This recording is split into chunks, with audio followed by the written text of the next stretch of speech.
My name is Joseph Rodriguez, and I'm currently a PhD student at Duke University, where I study political science. My research is focused primarily on normative political theory, and I'm especially interested in jurisprudence, the United States Supreme Court, and theories of labor. This summer, I'm a junior fellow working on the Supreme Court Justice Project, sponsored by the American Law Division of the Congressional Research Service. This project aims to create a biography of every Supreme Court justice for inclusion in the Constitution Annotated. The Constitution Annotated records the history of the United States Constitution, the foundation of America's governance structure, and provides access to that record to Congress and the public at large.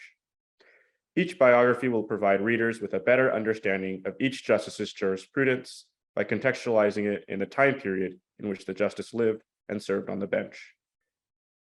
I am researching the life of Justice William Cushing, who served on the court for nearly 20 years after his nomination by President George Washington in 1790.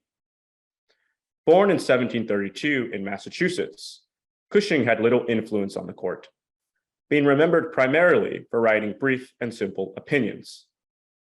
A graduate of Harvard College, Cushing studied theology, but sought a legal career after finishing college. From 1772 to 1789, Cushing served on the Massachusetts Superior Court of Judicature. While serving on the Supreme Court, Cushing was considered to be quiet and unimaginative. As one commentator puts it, quote, "If succinctness is a blessing, then Cushing was a saint."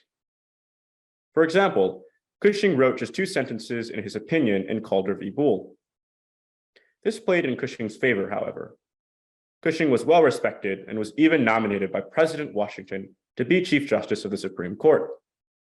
In War v. Hilton, a case dealing with a conflict between state law and federal law, Cushing ruled that treaties take precedent over state law, foreshadowing the doctrine of judicial review that would be spelled out just 7 years later in the seminal Supreme Court decision in Marbury v. Madison.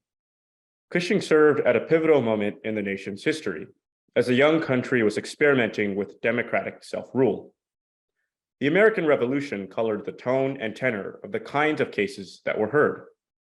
Cushing was an early abolitionist, a defender of a strong central judiciary, and President Washington's longest-serving justice. Thank you.